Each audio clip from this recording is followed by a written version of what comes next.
Ladies and gentlemen, to do the launch officially, it's my great pleasure and honor to call upon somebody who really needs no introduction. Launch myself. Please welcome our guest of honor, Ambiga Srinivasan.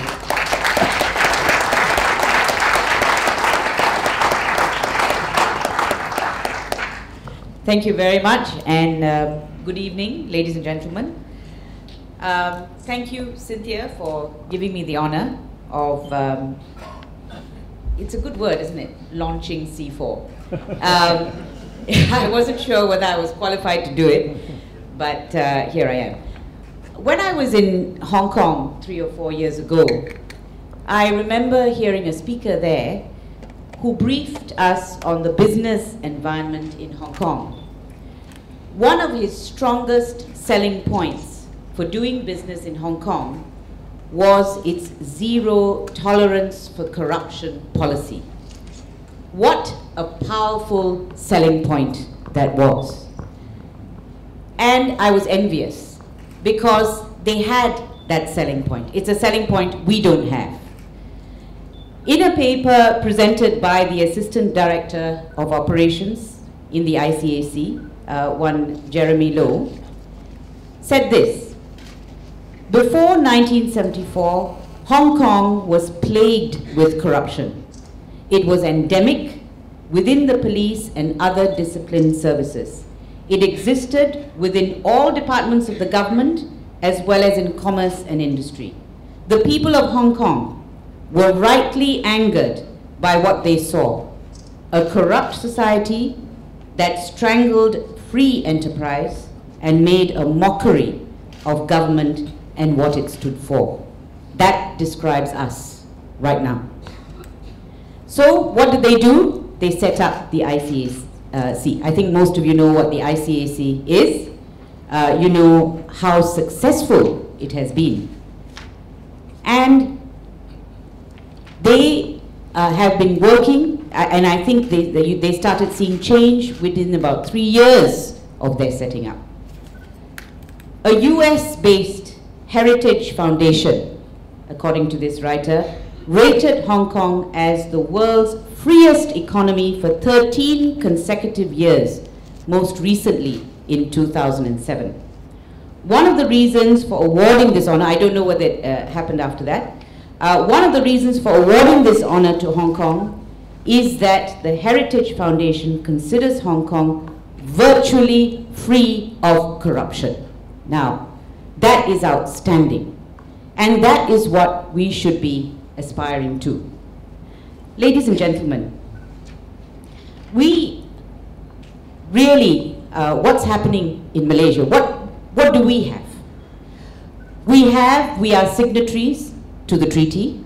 You know we are, to the Anti-Corruption Treaty, the UN treaty. We have an MACC. We have the Integrity Council.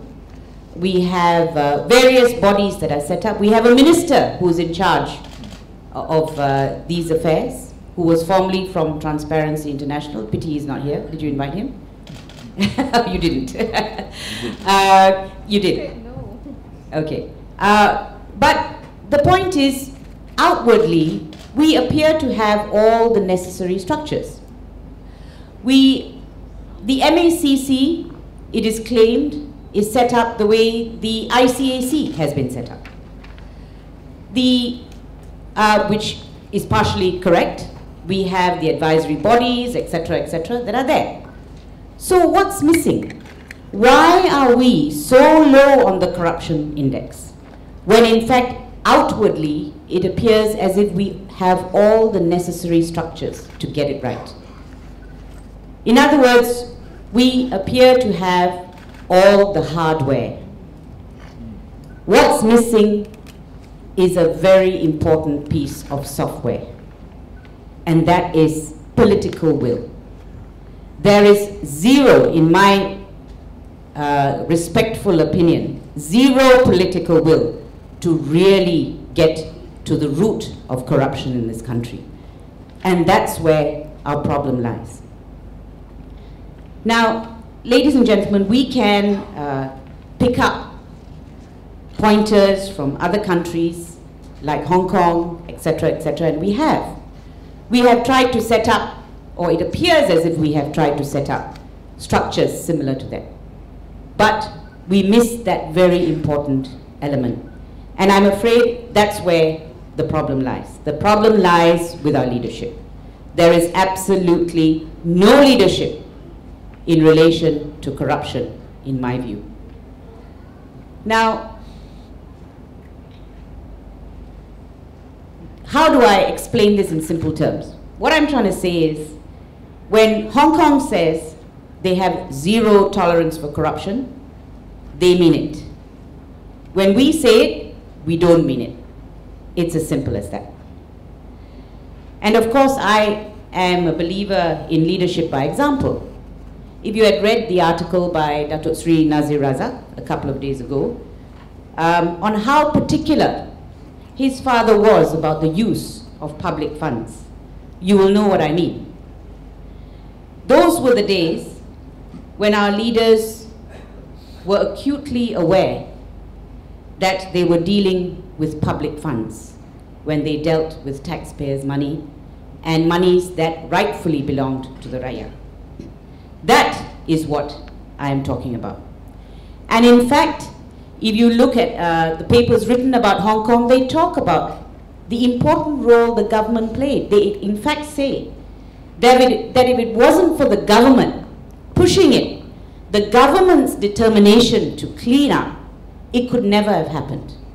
So that's the vital part that we are missing in Malaysia. And it's a problem. That is the main problem. Now let's be very clear, and I think Cynthia has said it, by all the recent surveys we have seen, Malaysia is a highly corrupt nation. We cannot run away from that. To a point where some of the surveys have shown that Malaysians actually accept as part of their life that they have to bribe to get things done. And that's a terrible state that we're in. Huh? When we come to a point where we accept corruption, that's time for C4. Then it's time for C4. So what do we do with this problem? As Cynthia has said, we C4 it. It has to be done. We have no other way. This nation will suffer if we don't take things into our own hands. So C4 is civil society's response to corruption. It is civil society's response to institutions that do not work, that should work, but do not work. Now, we cannot really stand by and watch while the fabric of our beloved nation is torn apart by the scourge of corruption. And make no mistake, there are many who believe, corruption is not really my problem. You know, I'm carrying on my daily life, it doesn't affect me. Wrong. It affects you from the minute you wake up. Because when you leave your house, when you get in your car, petrol, when you leave your house, you're talking about MRT, you're talking about contracts, you're talking about things that you have to pay for, toll, etc., etc. It affects every single part of your life. And that is the problem with corruption. And that is why it is difficult to eradicate. Now, of course, we all know about the Auditor General's report. That comes out on a yearly basis, and I don't know what happens with it. I don't know whether people are actually charged. You have a clock, I mean, Cynthia mentioned it, the clock, the $100 clock that we paid $3,800 for. That is ridiculous. But we keep hearing this year in, year out. And we still don't see any concrete steps being taken to eradicate these sort of instances of corruption. Now, Patrick talked about millions and billions. Well, actually, Patrick, we've gone to trillions, by the way. I don't even know how many zeros that is. But that's the flight of capital out of the country. And we cannot afford to sit back and do nothing. And that's why I'm delighted that Cynthia and your group of people whom you mentioned got together and decided to do something about it. You talked about a malaise, a fatigue that appears to have come upon us after the 13 general elections. Yes, there was. There was a little bit of fatigue. But we were entitled to rest for a little while, but no more. That little while is over. We cannot rest. A lot of people assumed that after the 13th general elections, things would change, things would improve, that the government would be miraculously responsible, would be talking about unity and reconciliation. Well, they talked about reconciliation, but they didn't do it. That's what I mean. They say things that they don't mean. But none of that is happening. And in fact, we watch in horror on a daily basis at the way in which our society is being torn apart. Whether it is on racial grounds, religious grounds, it doesn't matter. Or let me say, it's not being torn apart. Actually, there's an attempt to tear it apart. Luckily, Malaysians have more sense. Thank goodness, Malaysians have more sense. Otherwise, they would have been in trouble a long time ago. From the way in which these divisions are created and pursued by the powers that be. Now, I think it is important for civil society to step up to the plate. It has. And I'll tell you why. For example, in Bersih, we set up the People's Tribunal. And we did that because all the allegations of impropriety in the elections were never taken seriously by the Election Commission. They didn't care. And they're still, I think, investigating the indelible ink. There was a report of sorts that came up. But none of the other serious offenses that were mentioned, including corruption. So our institutions failed us. As far as I'm concerned, the institutions failed us in the elections. They failed us post the elections as well, because they had a duty to investigate all the allegations. They didn't. So we decided we would do it ourselves.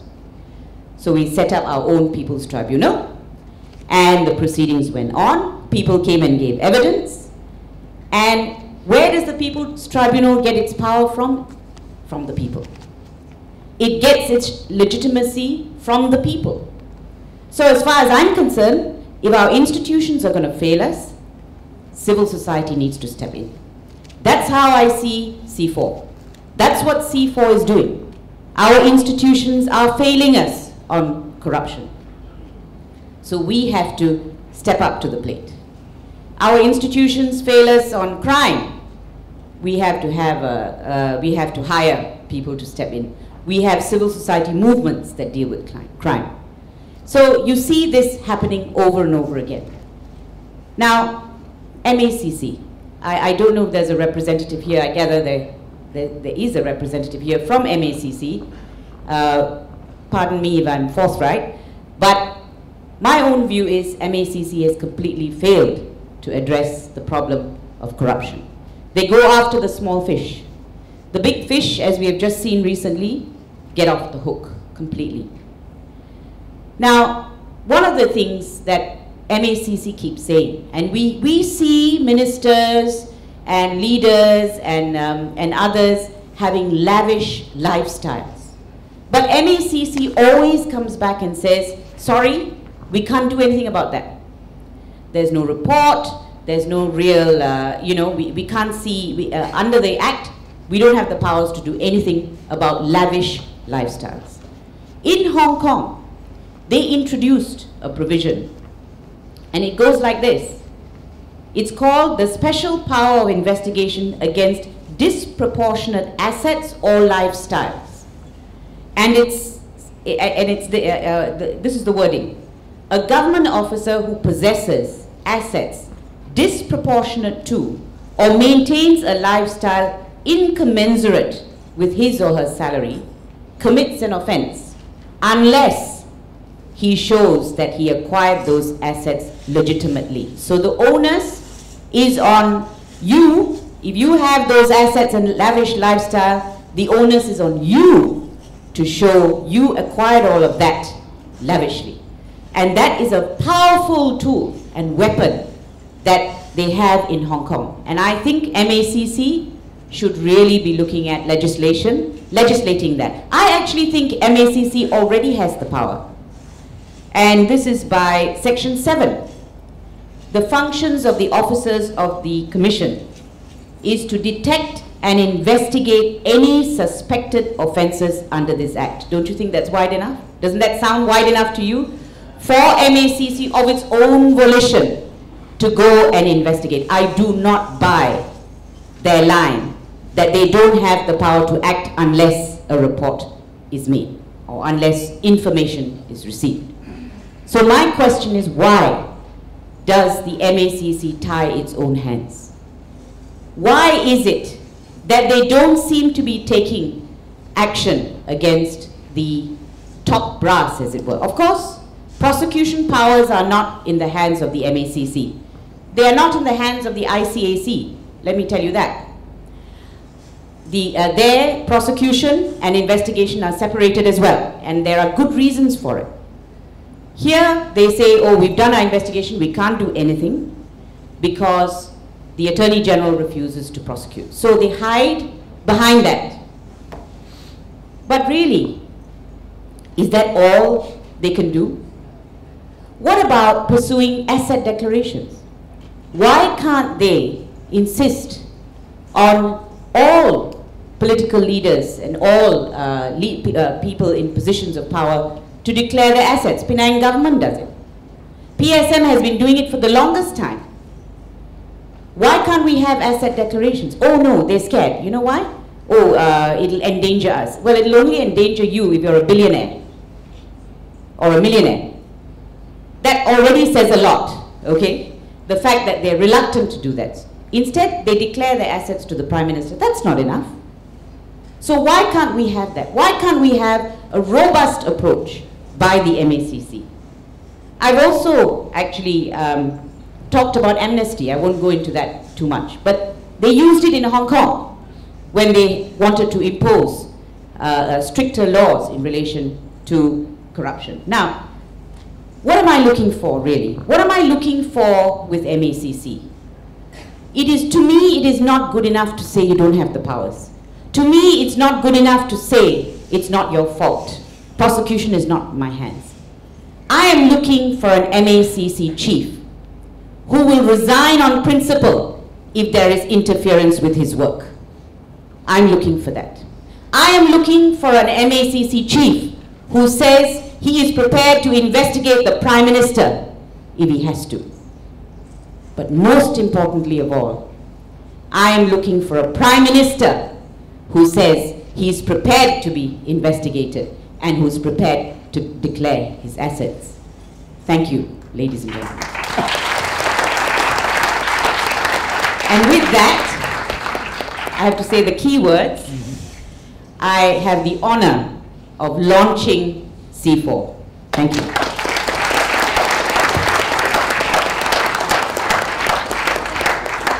May I now invite, Patrick, we're doing a little thing, invite Cynthia, the directors, advisors, whoever's here, to come up.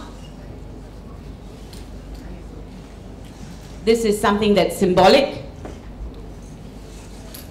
We all, do we all? Do you want to explain? Does everyone have a whistle with them? Everybody got a whistle? Okay, we'll give 1 minute for distribution of the whistle.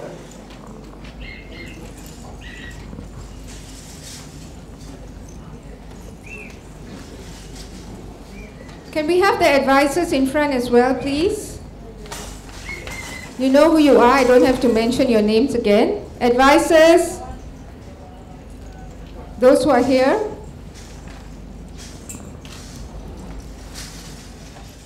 We are all whistleblowers.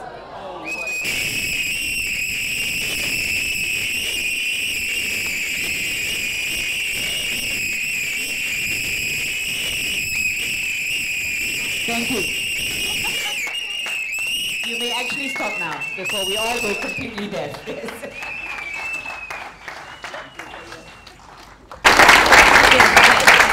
Okay, this is our logo, by the way. This is our logo.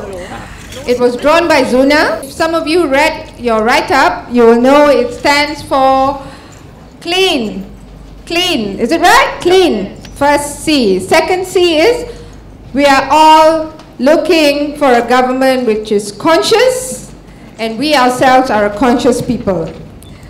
We are looking for a competent administration. So that's the third C. And the fourth C is that the government has got to be credible in order for us to trust them. If not, what will we do? What's the fifth C? We will change them, right? We will change them. If they are not clean, if they're not conscious, I just added the fifth C. All the advisors didn't know what was the fifth C. Okay, but I found a C word, so I think we will stay the course, and thank you very much. I'll just hand over the mic back to Patrick. You can follow. Why is everybody hiding behind the rostrum? Go out in front. Yeah. Okay. You come out in front.